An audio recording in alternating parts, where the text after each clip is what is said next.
Ladies and gentlemen, boys and girls, your Phoenix Suns have defeated the Utah Jazz.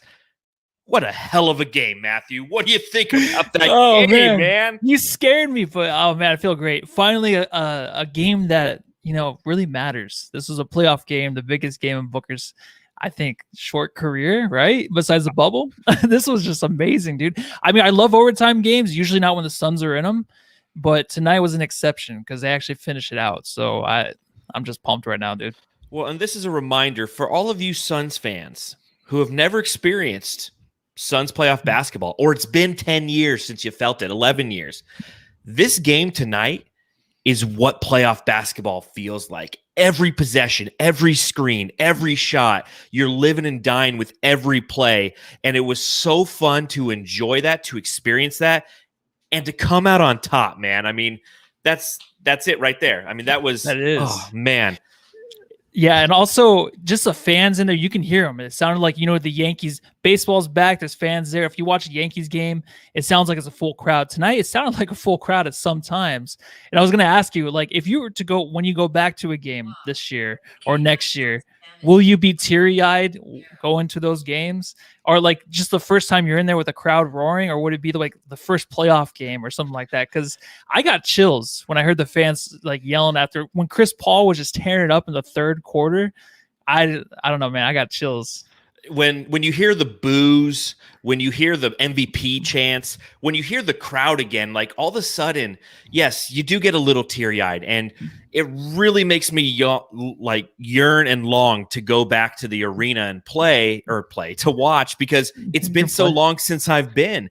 And to know that those fans got an opportunity to see this game tonight, to know that they upped the attendance to 5,500 in attendance, which is great. People are still socially distanced. People are still being safe, but it's, we're coming out of this thing, and Phoenix Suns fans are actually getting to experience moments like this. It was a fantastic evening.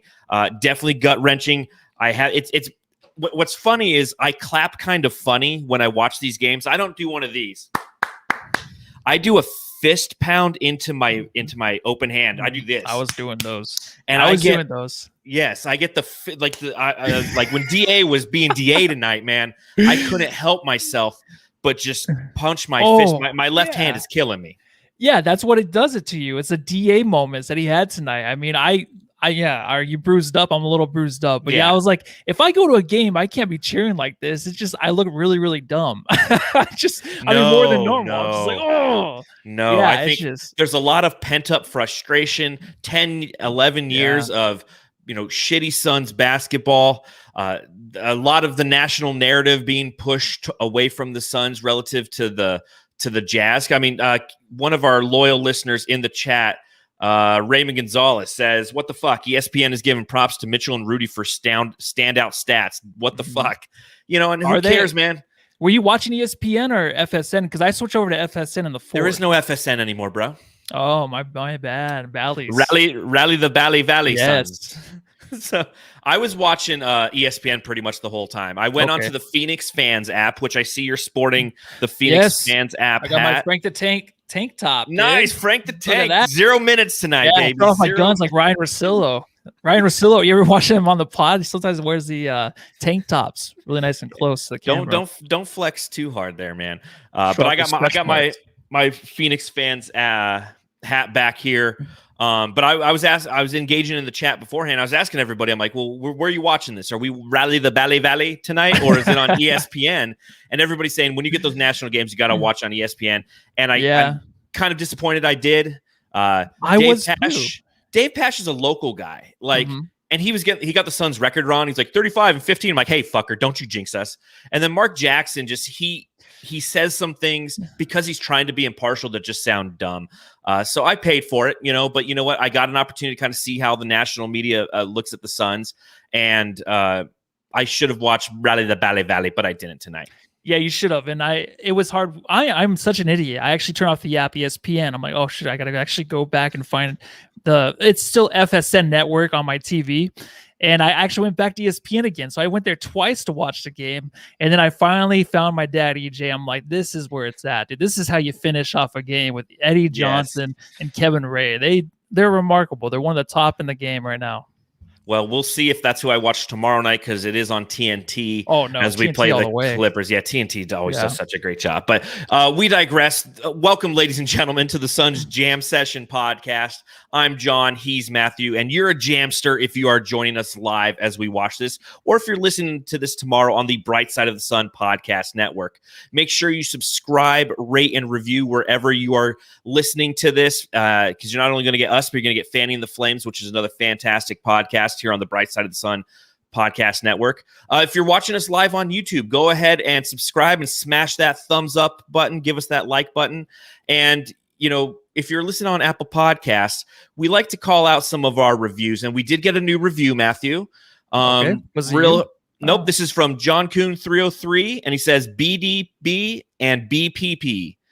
So Big Dick Book and Big Penis Paul. That's what he's calling out there. He's like, if you know, love the pod. Just like talking to my weird Uncle Thomas about the Suns. In all seriousness, though, keep it up. So thank you to John Kuhn 303 for giving us a 5-star review on Apple Podcasts. We truly appreciate that.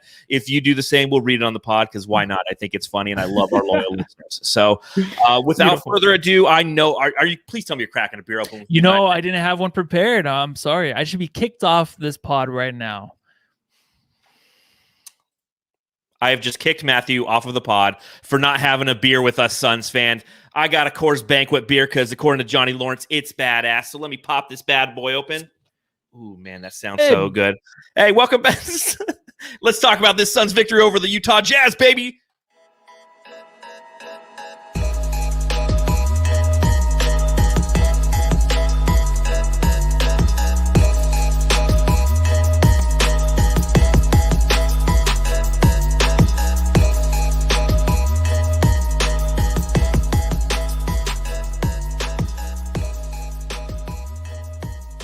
The Phoenix Suns come home for a quick one-game homestand and take on the top team in the NBA. The Utah Jazz come in with a record of 38-12. The Suns come in 35-14. 2 men enter, 1 man leave victorious. The Suns win by 4 points, 117-113 in overtime. And as this game began, what was your level of anticipation all day coming into this game? What was your level of anticipation, Matthew? Well, I mean, first of all, we've been through a stretch of games that really haven't mattered. I mean, every game matters, but the teams we were playing just wasn't exciting. This was one to really get up for. This is why, we've been winning those games because we're second in the league right now with our record. We're trying to catch Utah Jazz, which shouldn't matter too much because just getting in the top 4 is good enough. But that means a lot to these players. Having Utah come in here and being the best team in the NBA, it's something to get up for. You actually really felt it this time. Like this game, you really felt it. Just because of what the Suns have been playing, these other teams, it's not as special. But this one's special just like tomorrow night's game. And they came out, and honestly, you got to see all 3 of our stars, including DeAndre Ayton tonight, really take it up a level. Booker, for sure, came out a little crickety. He was a little nervous, it looked like, in the first quarter, but then second quarter, Book took over. The rest was history, really. He was unstoppable. The rest of the team, though, great supporting cast we had tonight again. So, I don't know, man. Going into this game, I just couldn't wait to get home and just turn on the TV and relax and watch it. But I wasn't even sitting down the whole time, dude. I was standing in front of my TV more than half the game. My feet hurt from pacing around my living room, getting up, getting down, like I said, punching my fist to clap. Like it was just one of those games. And, it's fantastic to get that feeling. It's that feeling we haven't felt in Suns fans in so long where you're busy. It's a Wednesday today. You're working. And every now and then, like a little, you're reminded, you're like, tonight at 7, I'm watching the Suns versus the fucking Jazz. Like, hell yeah. And like, you instantly get a smile on your face and people around you are like, hey man, why are you smiling like an idiot in the corner over there at your cubicle? And you're just like, and they're like, and put your mask on, man. I can see you smiling like an idiot. No. And you're just like, it's because the Suns are playing tonight and they're playing the Jazz and there's hype behind this game. And although it doesn't get the national attention it probably should, it's not the Lakers, it's not the Clippers, it's not even the Golden State Warriors. It's still a quality game against a quality opponent. And as we've said, coming into this game over the past few weeks, this is the one that we've circled on the calendar, that we've been counting down to. And it seems like the Suns did too, because you got to think, this is the first of a back-to-back. The next game you're playing is against the Los Angeles Clippers on the road. And the Suns put all the chips in the middle of the table. They go, you know what? We're going to go for everything tonight. It'll be interesting, and we'll talk at the back end of the podcast what our expectations are for the Clippers game tomorrow. Mm-hmm. But I was unbelievably excited for this game, and it's something I haven't felt in a long time. And then, as you mentioned, the game begins, and Devin Booker just has a rough start. 1 for 6 in the first quarter, 4 points, 5 turnovers, 1 offensive foul, and he played all 12 minutes. Do you think that this was the worst quarter of his career? Oh yeah, it was, and it was. No, it wasn't. Right? No, it wasn't. It was in the fact that before the last pod, I said don't get caught up in the Donovan Mitchell versus Devin Booker thing. He kind of did in the first quarter. It ended up being Booker versus Mitchell in the end, with a little bit of Chris Paul sprinkled in there. But I just didn't want Booker to get so caught up. I mean, he shot the 2 threes. Didn't attempt another one. I think the game winner was his foot was on the line, so I don't think that even counted. But he shot the 2 threes, missed them. He's like, what am I doing? Get to the rim, get to your mid-range. That's what he ended up like. That's how he got the Suns back in the game. I mean, they started out great though, this game, besides Booker. But in the second quarter, they really needed him to come back and just, do what he does. He was working on the block, in the paint, backing guys down, finding the open man. That is the Devin Booker we want. Don't get caught up in that 3-point game, because he's not a 3-point shooter anymore. He's more than that. He's more the team player, more the guy that will set guys up and just get to the rim. And he exploded, dude. He really did. And I think what really helped too, this team, the most interesting part was Mikal Bridges, of course, his fouls. He got 4 fouls early, and then Cam Johnson came in and helped out the Suns a ton. Like he had to play huge minutes tonight, and he did. It wasn't always pretty, but he put himself out there. Maybe he should have dove on the floor for a ball. But, he was playing pretty smart today. I was really impressed with him. So if it wasn't for him, I think this game might have gotten out of hand. Well, I'll go back to Booker real quick before I give some kudos to Cam Johnson. You said, he's not a 3-point shooter anymore. Devin Booker's never been a 3-point shooter. He's a career 35% 3-point shooter, went 0 for 6 in this game.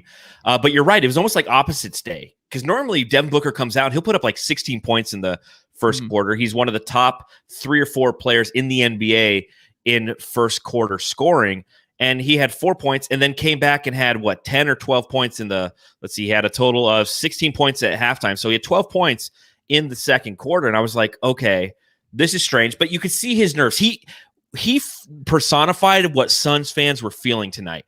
They came out the first couple possessions. I mean, we went up 13-2 and it was all on the back of CP3. And we're like, okay. And, Booker, a couple bad turnovers, couple missed shots, and we're like, okay, he's nervous. He's working himself through it. And then he came out in the second quarter, like, Booker, there he is. There's my Devin Booker. He's starting to play a lot better. But it was very interesting, because I almost felt, and this is what's, I guess, frustrating to me. One thing I constantly talk about on the podcast, well, 2 things I constantly talk about. I always point out Booker's efficiency as a scorer and Donovan Mitchell's lack of efficiency. And tonight, I almost feel like Devin Booker did his best Donovan Mitchell impression. He went 13 for 31 from the field. As I mentioned, 0 for 6 from deep, 9 for 10 from the free throw line, and had 35 total points. So 31 shots to generate 35 total points, Matthew. Yeah, it would be if he was shooting more than 3. Okay, so he did actually, what did he go, 0 for 6 for 3? 0 for 6. 0 for 6. So yes, those 2 are the only ones I noticed for some reason. But, he was doing a lot of, I guess he was doing a Donovan Mitchell impression, kind of. But a lot of, even like the game winner, that should have been the game winner before overtime, where he had the floater over Gobert, that was in and out. A lot of his stuff was just not falling. Easy shots. I mean, they're not always going to fall. It's never going to be that way, because it's so difficult to be so consistent, even more efficient than he is. He's going to have these kind of games. But I like how he stuck with it, man. He had the 5 turnovers, too, in the first quarter. I don't know if you just mentioned that or not. But 5 turnovers, he was just not playing his game. He was getting to spots on the floor, but he was picking up the ball, and he was trying to find guys that weren't there and forcing a pass. So that was very different. Usually he likes to keep the ball alive. That was like the old book, where he would just like pick up the ball and just throw it away. But he changed his game going into the second quarter. He's better than that now. I really just think it was nerves.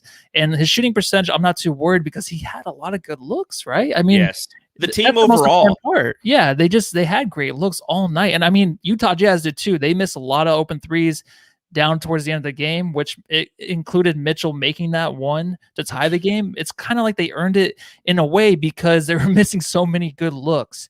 And I didn't mean to say they earned it, but I mean it was going to go in just because of how I get what you're saying. I mean, it's like law of averages. A team that shoots like they do, they're the top three-point shooting team in the NBA.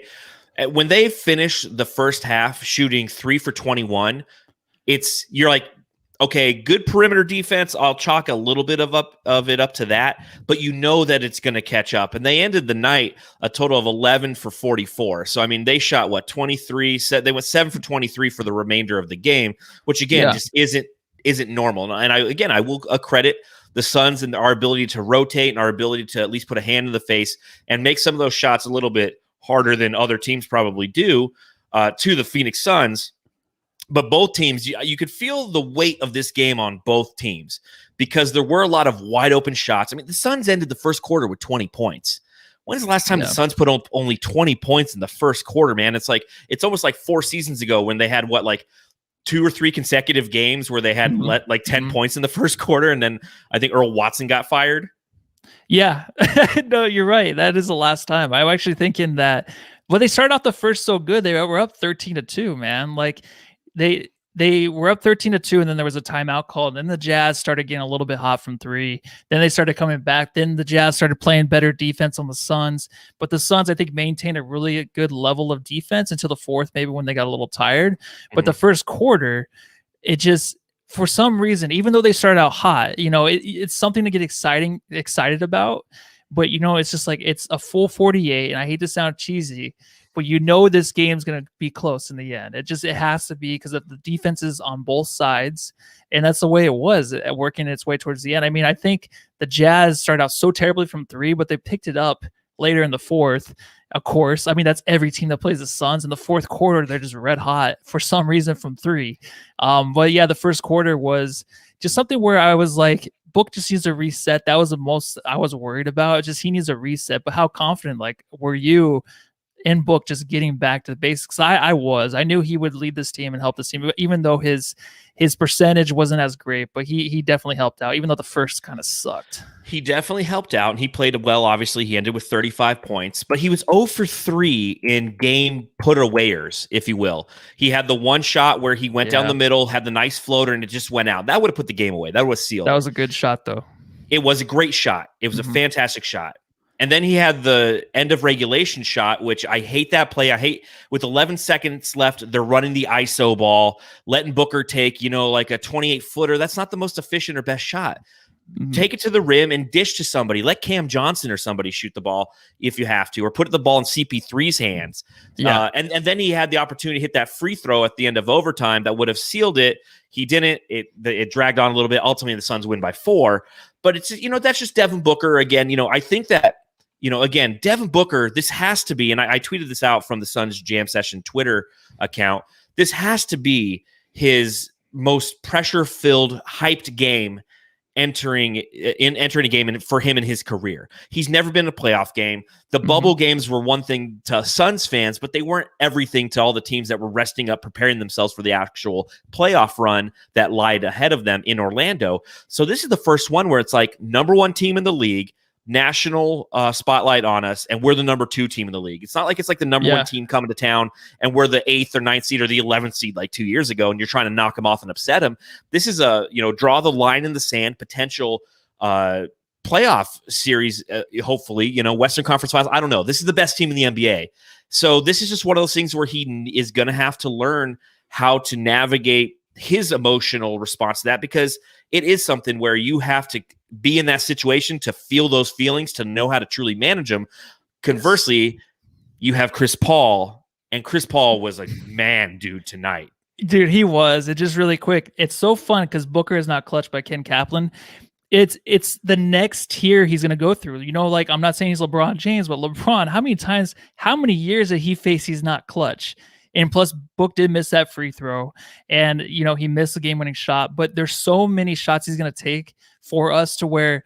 Remember a couple pods ago we were talking about Mikal Bridges and DeAndre, and give them run a play for them. do something else. But then it's just like, no, like we have Booker and we have Chris Paul. Those are the two guys you want with the ball. So I just think it's the next tier. So yeah. I like what Benjamin Schindel says in response to it. He says, Book is neither clutch nor not clutch. And that's but he says he's fairly average star player in the clutch. I mean, you always see the buzzer beaters, but you never see the ones where they miss a ton. And Booker has missed a ton. And but again, he was put in those situations that tonight, and he can grow upon that. And that's what makes it positive. Win or lose, he had the opportunity to take those shots in big games, and now he knows how to feel. And the great thing about him, he's not Donovan Mitchell. Donovan Mitchell's a guy who really wears his emotions on his sleeve, good, bad, or indifferent.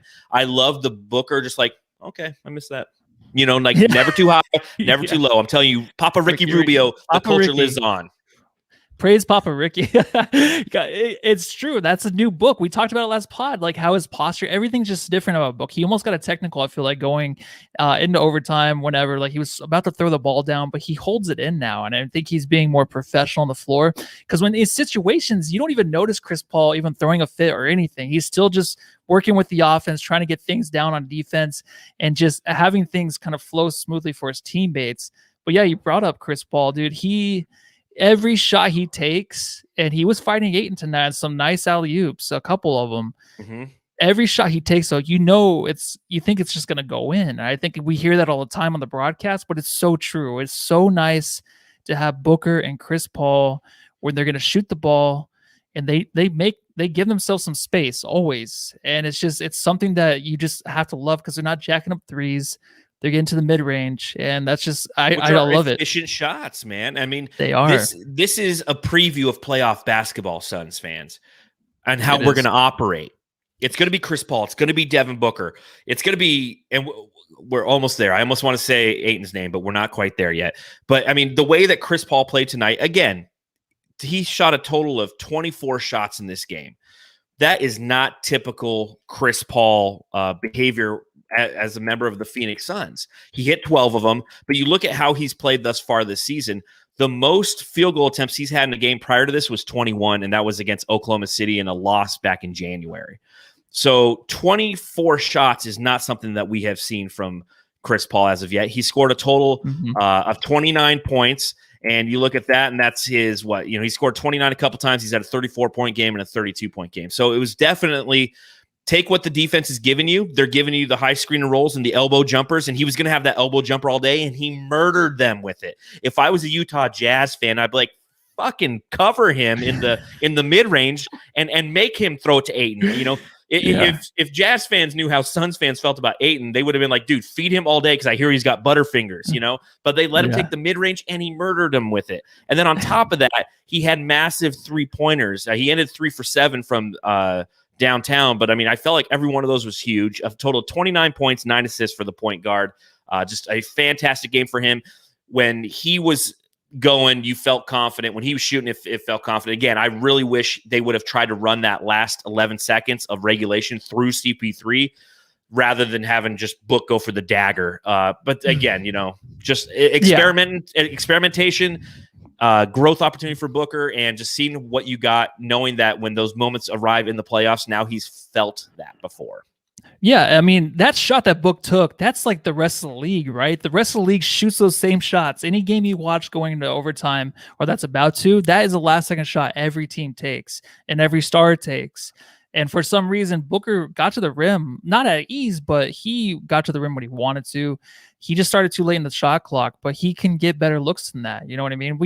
We know he can. If you got frustrated watching that, it's okay, because we know Book can do better than that, even though the whole rest of the league, 100% of them are going to take that stupid shot with his toe on the line. It's just, that's what they do. It's a better looking shot for the highlights. So that's maybe what they do. That's why they do that. That's what I'm thinking. Well, yeah, that's the viral moment that everyone will play over and over again, just like when Devin Booker hit the game winner in Dallas over the Dallas Mavericks. It's the viral moment. So I get it. I don't fault Devin Booker for doing that, but I think it's time we talk about a guy who just showed the fuck up tonight. Ayton Watch 2021. I was flexing, man. Put those guns away, man. Put those guns away. Shave those pits and put those guns away. Yeah. DeAndre Ayton tonight, okay? He's a guy who in the last game really didn't have a solid game. We talked about Ayton watch, didn't care. Don't worry about it. It was good enough. You look at this game, he had 8 points and 3 rebounds in the first half, and he ended with 18 and 12. What did you see from DeAndre Ayton tonight? How hyped are you?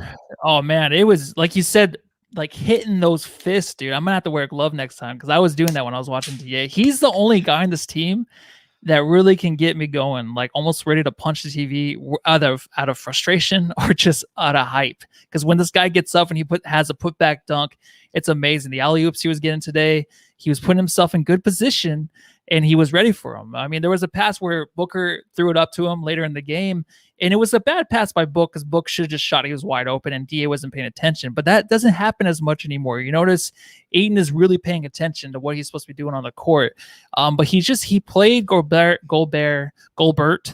really well tonight. He really did. I think that rebound he had late in the game where he fought Gobert out of, like, he out-positioned him. He got to the ball. He was able to out-leap him, which isn't very hard, but just his size and his length, Gobert, that he has, it's hard to out-jump that. And he did. He made a difference tonight by just really, really trying, you know? And that's what you love to see. And I think that it comes a time where we used to talk about, you know, the difference between the Suns winning a championship, going to the championship, whatever.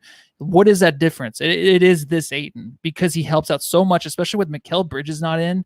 I think him and Bridges do a really good job together, you know, playing the good cast next to Chris Paul and Devin Booker.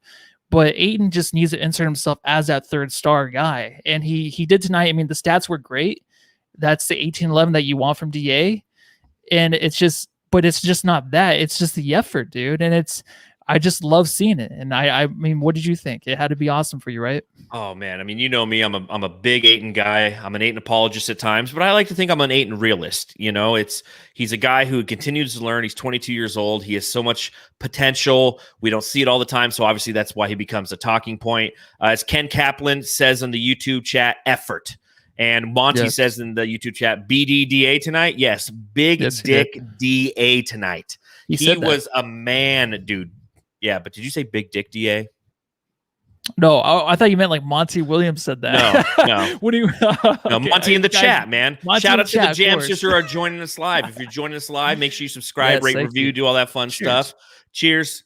Matthew's drinking water. I'm having one of these nice Coors Banquet beers. I'm about to pop open my second one. But he was fantastic night. Oh, and you can hit that little cash thing in the chat. And if you want to donate, Matthew needs the rest of his sleeves. So. I need some money for beer. Yeah, because he can only afford water. But again, the fact that he played the way that he did, as aggressive as he did, again shows how he was up for this game. It almost felt like the Houston game. He was disengaged. Christian Wood, he can own at will.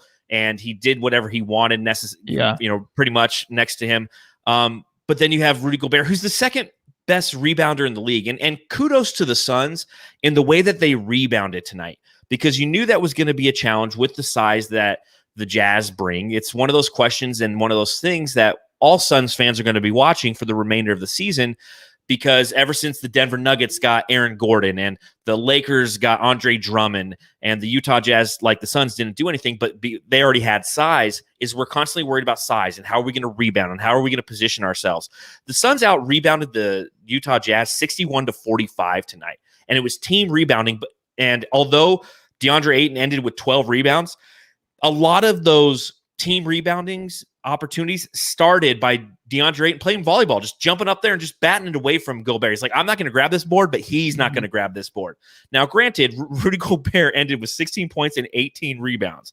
That just so goes to show you, I mean, he's the number 2 rebounder in the league. So you kind of try to negate him as much as you can. I don't think that 18 rebounds is negating him, but the way that DeAndre Ayton played tonight, aggressive, smart, wanting the ball at times, just his versatility really showed you that he has so much potential. And then again, you were right as you started the Ayton Watch segment. You said he's going to, kind of be the reason why or why not we win a championship. He needs to be that third guy. He's starting to grow a little bit more into that role. So kudos to DeAndre Ayton, brother.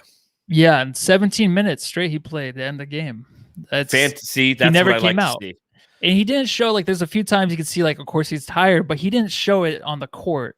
Like he didn't show it to the opponent, didn't show it to the coaches. Like, oh, I'm tired. Like, get me out of here. He was focused on his play, dude. He has some of his best plays later in the game when he was super, super tired. Yes. And yeah, and one of my favorite plays was Ayton is so good on defense to where it is Bogdanovich. But when Bogdanovich was driving on him, he just makes him go right because he knows he can block his shot with his right arm. Yes. So he leads it into it. And he does that so much. I know it's just Bogdanovich, but Bogdanovich was killing us tonight. Yeah. So man. to see that, it 20 was nice points. that he got the block. Yeah, but it seemed like he was going to make every big shot tonight. Luckily, a lot of those threes that he shot, of course, late in the game did not go down. But I honestly thought that he was going to be the killer for the Suns. I was just praying those weren't going in. They were good looks. But yeah, that block that Ayton had on him was just sweet, dude. I love to see that. Yeah, 3 total blocks for DeAndre Ayton this evening.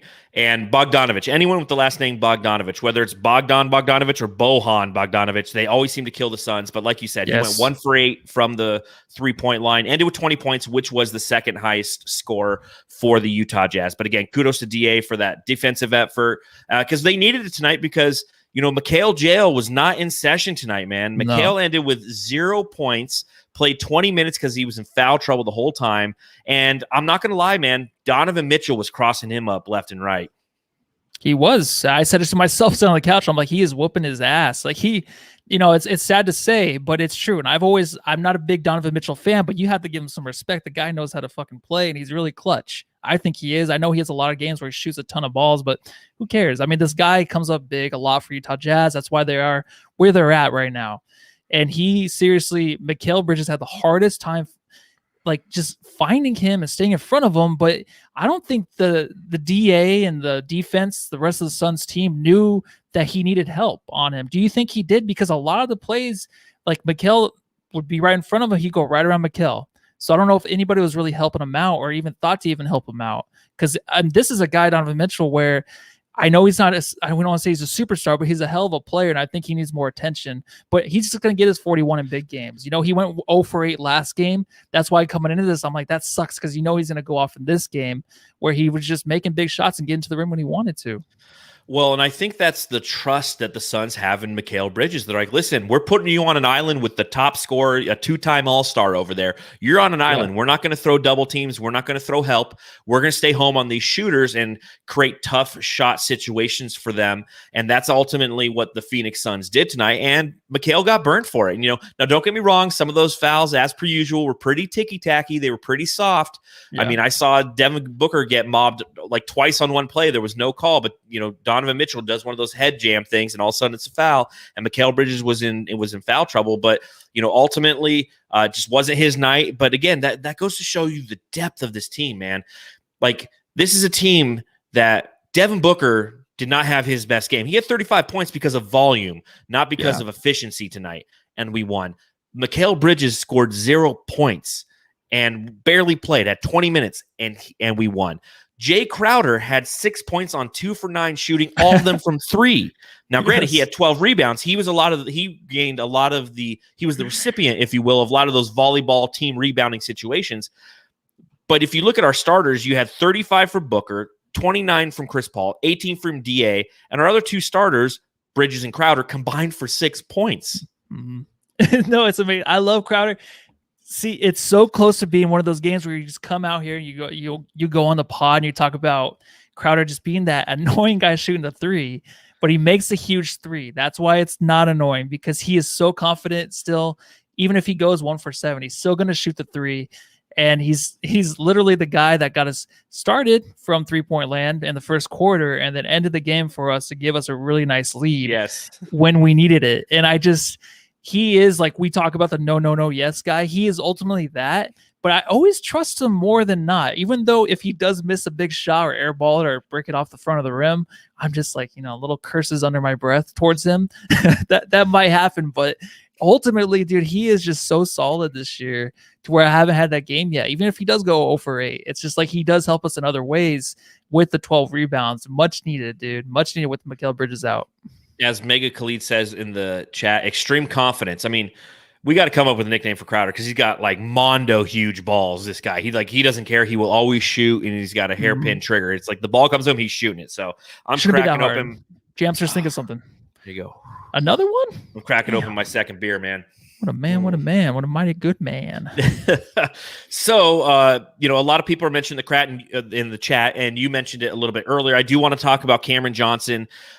He did a great job tonight, 11 points off the bench, 3 for 5 from 3. He was the guy who should have taken all of Crowder's shots for him because his shot was looking smooth. He also had 8 rebounds. So, again, you look down the list. Dario Saric, 8 rebounds. Cam Johnson, 8 rebounds. 12 for Ayton and Crowder.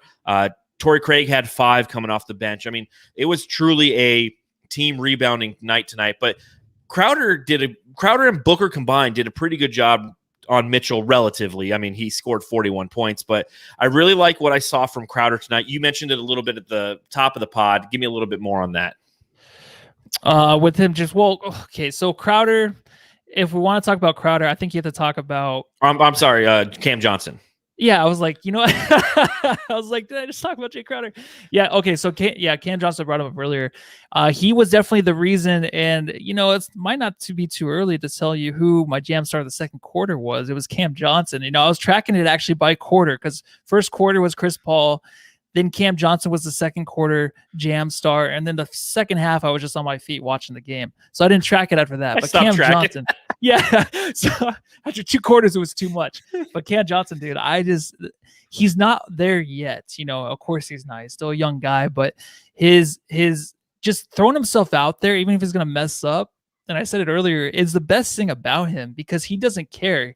Like he went to the rim today against Gobert or tonight, and he wanted a dunk on his ass, but he got fouled. And that's exactly what you want to see from this guy. Get to the rim, go up against anybody down there. You're going to get blocked by Gobert, but who cares? You're going to get the foul, and that's what happened. So he throws himself in these situations that are really uncomfortable, and a lot of players will be very hesitant on those things, like on the court. If I'm not comfortable, I don't want to make a fool of myself on ESPN. It doesn't matter to Cam Johnson. He's still learning. He knows he is, but he hit some big threes tonight, 3 for 5, which is great. He had a nice block on a fast break.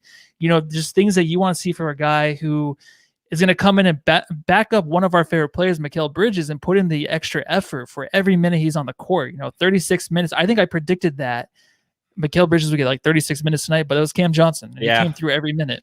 Well, he had to make up those minutes for Mikal Bridges, and he did so in a serviceable fashion. It's a good growing game for him as well. So kudos to Cameron Johnson on the way that he played tonight. Shout out real quick to Perplexed Damage.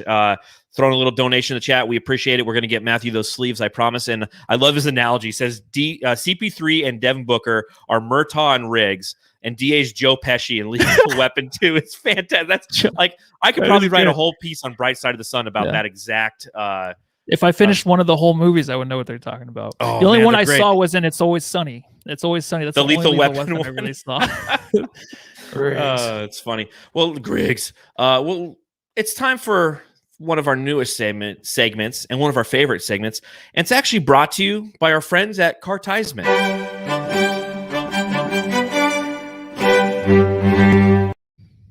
I love that.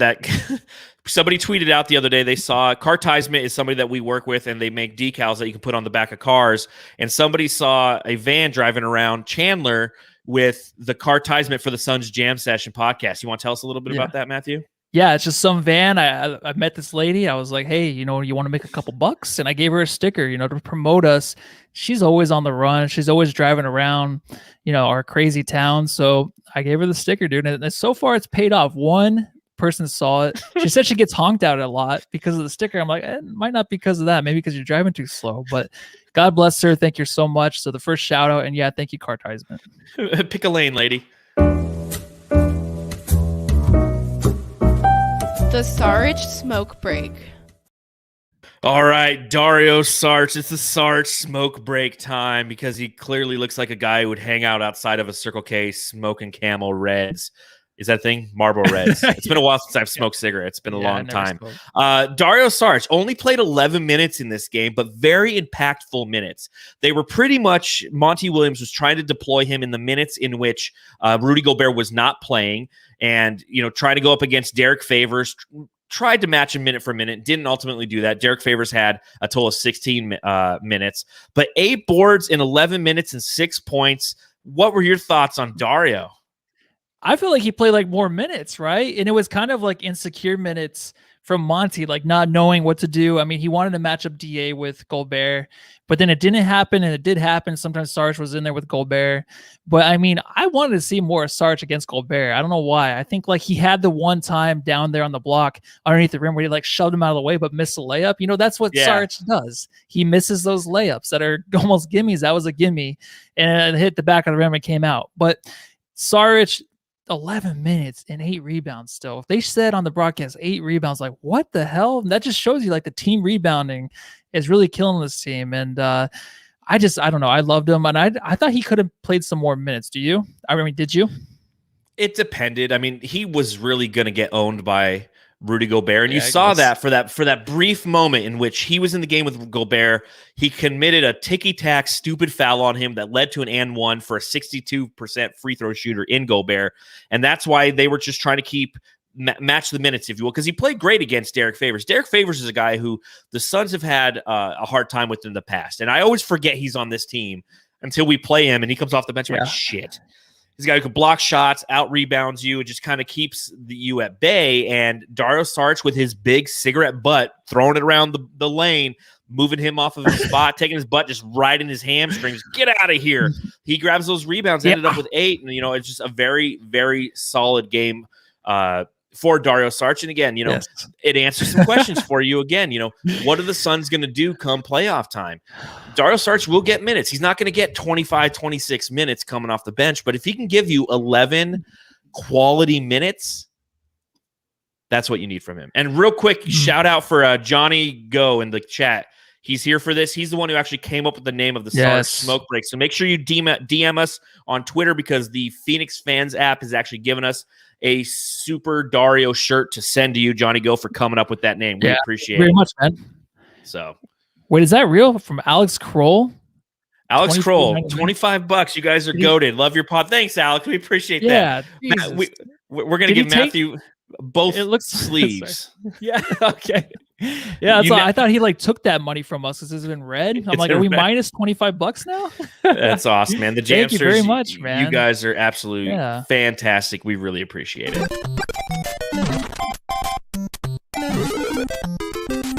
Jam Star of the Game. This is your mid-podcast reminder to go ahead, subscribe, rate, and review. Follow us at Suns Jam on Instagram, Twitter, and the Phoenix Fans app. You can follow me on Twitter at Darth Voida. You can follow Matthew on Twitter at Matthew Ulysses. And make sure you hit that thumbs up below. Somebody said there's a thumbs down. That probably means there's a Jazz fan in here. That's okay. It happens from time to time. If you're watching along live, also make sure you tell us who your Jam Star of the Game is. Matthew, this is kind of a tough one.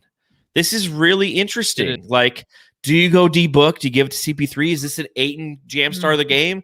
Or do you come up with, like, Monty's adjustments or something? What are you giving the Jam Star to? I don't know. EJ, again, helped me out on this one. He tweeted, I think it was before the game today. He said, could Devin Booker, this is not exactly what he said, but pretty much Booker and CP3, could they be co-MVPs this year? Just a thought. You know what? I did see that tweet. Confirmed. You did? Okay. Yes. Tonight, yes, they're co-Jam Stars of the game for me. You have to sprinkle DA in there. It sucks I can't give it to all 3 guys, but I'm going to give it to Devin Booker and Chris Paul, because it just shows us tonight. I know we've been playing these close games against the really crappy teams lately, and maybe it was a build-up to this, to where we knew Chris Paul and Devin Booker don't even think about anybody else anymore, because that was a dumb idea by me before. One of my very, very a lot of my dumb ideas, but Booker and Chris Paul just got the job done. They were so automatic. I know the efficiency wasn't really there from Booker, but still a lot of good looks, and they carried us to the game. And then also you got to think Cam Johnson. I really think his impact tonight was the difference. I know Chris Paul and Book made big shots. DA did too as well, putbacks, but Cam Johnson, his hustle, making up on defense for the best he could for Mikal Bridges, that was huge tonight. So I have to give it to all 4 of them. It's wow. I mean, why don't you just say the whole goddamn team, Dario Saric, yeah. 8 rebounds. There's a lot of great answers in the chat. Shout out to the Jamsters for all the great ones that they're coming up with outside of CP3. We even got a Nader, right there. So somebody says Nader. God, it's really tough. CP3 is the obvious answer. I just think that whenever he had the ball in his hands, You knew the Suns were in control. When he took the shots, you knew that they were going to go in. He hit the big ones for us. So I was really excited to see that. There's a shout out in here relative to the I want to pull it up real quick. Yeah, Torrey Craig and what the other guys did was expected. Yes. Torrey Craig had a really good game in this one. He had some big threes, man, and some huge rebounds as well. So it's just across the board.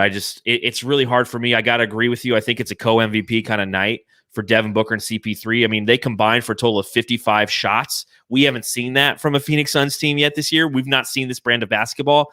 They took 55 of the 101 shots for the Phoenix Suns tonight. And that's what it took to win. And it's great to see. It's good to know that we can do this. And Kyrie Irving's in the chat, and he says the Suns are frauds. Laugh my ass off. So thank you, Kyrie Irving, for joining us. This is awesome. Thanks, he says I appreciate it. He says he owns our team. Give us some money. Lace Bacon gives $5 in playoffs, baby. Yeah. Like hell yeah. Like no, I feel like a stripper. I feel like I'm at Paul Pierce's house right now, throwing chips at me with all this money. I was going to ask you really quick before we go away from this. So you chose Chris Paul, right? Paul and Devin Booker. I'm with you. I'm with co-MVPs because that's what Eddie said. I saw that tweet before the game, and it was spot on. It's like these guys combined carried this team tonight. I love DA, and I'm so close to giving it to DA, but you know what? The feeling that we are all feeling right now, that is the jam star of the game. Success. As an Arizona sports fan, period, you don't feel very good. And granted, this is a regular season game, and I know that. But, man, it's been so long since we've had an opportunity to feel excitement going into a game and to come out of it the other side and be like, man, we won. Like, holy shit. Like, we won. And to have a podcast to do this and hang out with all these people, I mean, it's just like, holy shit, man. Like, way to go. Way to go, Suns. What a win tonight. I'm so excited. Thanks to Jay Nunya as well, man. Thanks a lot, dude. Stripper sticker. I absolutely love it. So I just want to ask really quick before we go move for on. it. So, the MVP conversation is going to come up between one of these two guys, Booker and Chris Paul. I just feel like when you have this kind of game, and I'm not even going to look at Booker's stats again. I think he was very efficient from what I watched on the court. You still go to Chris Paul, right, as the guy to help us lead and win these games. So he would be the MVP of the Suns. I know the stats aren't really there, but I just wanted to say, like, I think God bless Book, dude, superstar, my favorite player, one of my favorite players. But I just think Chris Paul is just he's the guy you go to for MVP. Exactly. And Devin Booker's going to learn how to be the MVP from watching this guy and how he operates and how to be efficient and all those little micro things. But Chris Paul is the MVP of this league. He's the big dick Book of this team. So, and a couple other notes I just want to throw out there because I don't like the Jazz. I tweeted it out and I completely stand by this statement. Donovan Mitchell spends more time on the floor than Pine Sol does. He just every shot he ends up on the floor. And Rudy Gobert, what a bitch. This guy act like he got shot in the back of the head like JFK, like it was November 1963. And then, like, once he realized the call wasn't going his way, he got up. The medical trainer was like, no, I got concussion protocol, man. You nearly died out there. And then he should have got a fucking technical foul at the end of the game for that contact bullshit. Taking his time, standing there like he's clearly trying to ice the player. How do you not tee him up in that situation? He should be out. He should at least technical. At least give us another free throw for that because like that's not fair. That's that's delay a game shit. So. But you can't ice Chris Paul. James Smith in the chat for not blaming Ayton tomorrow if there's a loss. James, if you're new to the podcast, we almost never blame DeAndre Ayton. But let's go ahead and talk about the next. Well, let's finish kind of the Jazz off. Again, let's put this one in a bow. We're now 36-14 as a team. Through 50 games, we've won 36 of them. Like, freaking A, what a year this is, man. This is fun. But if you look at our guess what? This is where we talk about different things prior to the game, and we're about to do that about the Clippers. We said over under 8 missed threes from Donovan Mitchell. What did you say in this one? I said under. You said over, right? Yeah, and do you know how many he had? He had 8. He had 8. Right? He had 8 missed threes. So we were both right. Yeah, we both won. We both won. And then we said, who wins, Suns or Jazz? Suns. And we both said the Suns in this one. So that brings our regular season standings. I'm 22-12. You're 25-9. And now we turn our heads. We celebrate. Yes, I burped because I'm drinking plenty of Coors Banquet beers. But now we turn our heads to tomorrow, we go like this. Turn Oh, our heads and shit. cough. There's a good turn your heads and cough because now Kawhi Leonard and Leo and Gio are on our dick. What do you think about tomorrow, man? What do you think about tomorrow? You know, I was more scared of the Suns playing the Utah Jazz just because of the matchups, and I think Utah is just that team disrespected this year. Even with the best record, they want to prove that they're the best team against Phoenix. That's the scary part. For me, the Clippers is just like they are a strange team. Of course, it goes back to last year to where it's like, what are you going to get? They're the team that will start a game just like lollygagging around. They won't play as hard, and then they try to catch up, and it's too late most of the time. I mean, they still have a great record in the NBA, but you see that a lot from them. I don't trust them. I never have. The two guys they have as leaders, I mean, one of them makes excuses all the time. Leonard just doesn't say anything, but he's still a good player, but maybe on the decline, who knows, for injuries. But I think that this is a team where the Suns can really take on, and they can get out to a really good lead this game. And of course, it's just fighting them off. And I was just more scared of Utah. This game against the Clippers, I just don't think it's going to be as much of a competition as tonight was for the Suns. I just think that they're a team in the playoffs I would rather see than Utah. So, I mean, that's what I think of the Clippers. So it's interesting because I'm kind of in the opposite camp. I'm more worried when we looked at this 2-game stretch on the schedule, knowing that the next game, I don't even know who the next game is after the Clippers. Oh, it's another crappy team. Yeah, I have the schedule up now. It's the Wizards and the Rockets and the Heat and we go on this run of about 4 or 5 more winnable games. A couple of the things I didn't bring up relative to the Jazz. One, we've now won 7 in a row for the first time this season. So fuck yeah. And we also have beat the Jazz in the series this year. We played them 3 times. We've played them twice already. We've won both games. The Clippers are a team that we lost by 5 points to on January 3rd. And it was a team, if you recall, that the Suns were getting absolutely blown out. They were down 37-24 after the first quarter and ultimately came back and only lost by 5. So it was really good. If you remember early in the season, it was a good gut check game. You're like, oh shit, they got punched in the mouth. Oh, they have some resiliency. They're coming back. Boogie Trent says it, the 30-point comeback in that game. I mean, they were getting killed. So, but they're a team that, due to their firepower and the way that they play defense, they're a team very similar to the Suns, and they have really solid wing defense with Leo and Gio. With that's my nickname for Paul George, Gio, and Kawhi Leonard, Leo and Gio. The way that they play, I know it never's caught on. I've tried it for like a year and a half on the podcast now. No one's like, "Oh, dude, Leo and Gio, yeah, you're talking about the Clippers." Since the Suns report, Solar report. But I really think that the way that they play defense disrupts the way that the Suns execute. So I'm interested to see, knowing that they are also coming off a very intense game that went to overtime, and your 2 stars logged a total of 44 minutes for Devin Booker and 43 for Chris Paul and 41 for DeAndre Ayton. So if they lose tomorrow night, will I be upset? Of course, I'm a Suns fan. I don't like to lose. Will I understand a little bit and be upset? Not necessarily as much. I'm really interested to see what the Jazz do tomorrow night because they also have a game, and it's nice being only a game and a half out of first place. So it's going to be interesting going against that game. The primary matchup, I think that knowing that Mikal Bridges didn't get a lot of playing time tonight, knowing that he's going to end up on Kawhi Leonard, he's going to be a little well rested, and he's probably going to have a little chip on his shoulder considering he didn't play too well tonight, right, Matthew? Yeah, we'll see if he switches between Paul George and Kawhi Leonard. I would like to see him maybe play Paul George a little bit more, just because Kawhi Leonard's going to put up his points. Yeah, he's going to put up his points. He's going to do what he does. Paul George, I think, is a guy that you need to stop. I mean, Paul George is still clutch. No matter what I just said, how the Clippers play, whatever, these guys are still clutch. Paul George is one of the clutchest guys, I think, in the NBA. This season, during the season, I'm not talking about playoff P. I'm talking about during the season. So you got to look out for that. But it's funny, this game, because right now I'm kind of thinking like the Suns are on the other side where they're, of course, better record, but they're feeling the best about themselves. Like, do the Clippers know what they feel about themselves? They keep making excuses. So it's like the Suns, a team now where other teams are looking at them like, that's the best team in the league. They have to be, right? I mean, we're up there in the power rankings, of course, but with this win against Utah, it's just like, okay, we're going to this game, and now we might be a little fearful. So it's turning. It's turning. It hasn't really all season, but now it's starting to turn. It really is, and you're right. other teams are looking at it and go, oh, Phoenix is a team. We're sitting here as the Los Angeles Clippers and know that they are a good team, okay? They have a current record of 34-18 while they're trying to figure themselves out and all that fun shit, whereas we've had to play really good team basketball to pull some wins out.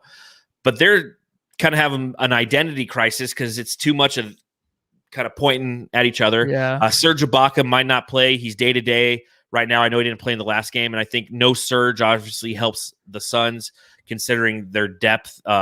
Anytime you have to go up against any of the Morris brothers, I can't stand those guys. Nicholas Batum is kind of an annoying guy, but it's Ivica Zubac is a guy who, DeAndre Ayton is going to have to match up well against. But you're right. From a narrative standpoint, knowing that the Suns are one of the better teams in the NBA, do they strike the fear into the Clippers a little bit? Maybe. And I didn't even answer your primary matchup thing, dude. No, that's fine. Sorry. It's for me, it's just Ayton versus whoever the hell. The more consistent Ayton we have against big men, that's the matchup I'm always watching every night. Just him going against whoever. So who wins, Matthew? Suns or Clippers? Suns, for sure. Yeah, I got to go with Suns too, man. I mean, they're 7-0 in their last 7 games. They're playing unreal right now. Unreal basketball. They can beat you in so many different ways. Yeah, the Clippers are a tough team, and if the Suns lose, I will not be surprised. But at the same time, like, how can you go against this team right now? Exactly, man. Fun. Real quick, Cameron Nia is in the chat and asked the question, Suns Jam session, what are your thoughts about Javon taking Langston's minutes, and do you see that in the playoff? Cameron, I know that you're a new watcher, so make sure you subscribe, rate, and review, because we talk about this all the time. But Matthew, you want to give us kind of a rundown on what you see there? Yeah, good question. It'll probably be the same answer for this always. It's just like it's interchangeable. You're gonna get Langston Galloway coming back for the playoffs. I don't know. You're going to get either one of those guys. Right now, Javon I think he's a good backup player in the playoffs. Defensively, you need him. And Galloway, you need him too as well. There it is. It's been a couple pods, but I said it. I just think that you need both of them. And what I love is it doesn't matter to me. I can care less which one of these guys comes in because they're going to perform. And that's all I'm worried about. And that's all the Suns coaching staff and the other players on the court are worried about. They know these guys are going to give them great minutes, either one of them. Well, and again, I think that when you're going against a team like the Utah Jazz, Javon Carter's a good matchup because you need to have solid defense, and that's what he brings. And the reminder of the game that we watched tonight was 2 of the better defensive teams. They were both top 5 defensive teams, and it felt like it in this game. And it was fun to watch because of that. And it was funny how even when these teams got open, they were missing shots, so it helps those numbers. But relative to Cameron's question, Javon Carter is your defensive backup 2 guard, essentially. He's not a point guard anymore. Campaign's taking those minutes. And again, kudos to Campaign tonight, man. I mean, Campaign had another great game. Yes. We do this all the time. We always forget these guys that are just still killing it for the Suns. I'm so impressed by the way that he plays. I mean, he's a little fire starter on offense and defense. But Javon Carter's a guy he's pesky. He's going to make the opposition work.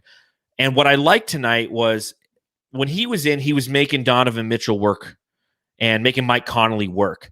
And one thing I noticed is a lot of times Donovan Mitchell can hide on defense because he's guarding Mikal Bridges or Cameron Johnson. And so you have to make him work, when he's on offense and defense. And Javon Carter, when he was trying to there was like 4 or 5 plays where he was guarding Javon Carter, and Javon Carter was just running around trying to get through screens. And you can see Donovan Mitchell's like, fuck this, man. I don't play defense. Like, that's not what I do. Devin Booker plays defense now. He hustles on defense. But I like Javon Carter coming in and just adding a little more spice of defensive intensity, because that's the identity of this team. Is we are a clutch team. We are a slow-paced team that likes to mull you to death almost with CP3. Then boom, then we're going to hit you with some offense, and then we're going to defend you. And that's the funnest part about this Phoenix Suns team is we play defense. So why is Javon Carter taking Langston's minutes right now? Because Monty Williams wants to see how that looks. And he knows what Langston looks like because he played him for about 15, 16 games. Now it's Javon's turn. And he's going to see how it looks relative to different competition. And when it comes to playoff time, he's going to tighten those rotations based on who they're playing against and then go from there. Yeah, exactly. And just really quick, too, one guy that, excuse me, you are excused. Try to end strong. I failed. Nathaniel Darius actually brought up, just really quick, Craig, we didn't really talk about him too, but we're talking about trust with players that Monty trusts. And this Yes. is one guy you know for sure. Torrey Craig campaign. He is trusting him like game in, game out. He's getting minutes. He's taking big shots. He's a confident player, whatever he's doing on the court. Defensively, he's still there. Offensively, he can hit a couple big shots. But he's a smart player too. You want him out there in crucial situations, just like tonight. So with that rotation, I really think that Craig is going to be like one of the solid guys that come off the bench for the Suns. Yeah, he's definitely going to be someone who's going to be in those rotations for the rest of the season, and we'll see how it comes come playoff time. But big rebounds, and as Nathaniel Darius said in the chat there, quality fouls. He really put some fouls on when they needed to happen to prevent the opposition from having an opportunity to win tonight. So I think on that note, we're nearing in the hour mark, which means it's time's up. We're done here. Let's party. Let's party, Suns fans. Real quick, here's a reminder. If you're listening on the Bright Side of the Sun podcast network, to subscribe, rate, review. If you're on Apple Podcasts, give us one of those 5-star reviews. And if you leave a review, we'll read it. We'll read it right here on the podcast. These beers are starting to hit a little bit. You know what I'm saying? You can follow me at Darth Voiding. You can follow Matthew. Matthew Lissy. And you can follow us at Suns Jam on Instagram, Twitter, and the Phoenix Fans app. And again, if you are watching along live with us, thank you so much for hanging out after this Suns victory. Go ahead, hit the subscribe button, hit that thumbs up button, hit the little bell. It'll notify you when we go live, which is after every Suns game, which means we will be here tomorrow night, same bat time, same bat channel, talking about another Suns victory as we play the Los Angeles Clippers tomorrow. On that note, I'm done. Thank you to everybody once again in the chat for hanging out with us. Suns Dog says it's sober up tomorrow, John. Okay. Yeah. Hungover John, sober John, you'll never know the difference. But if anybody wants a cartisement, one of those stickers for the back of your car, to mosey around town with, reach out to us, DM us if you want to support it. Who knows what you're into, but who cares? I love you guys so much, and everyone go home and love your family. See you tomorrow, Suns fans. Woo!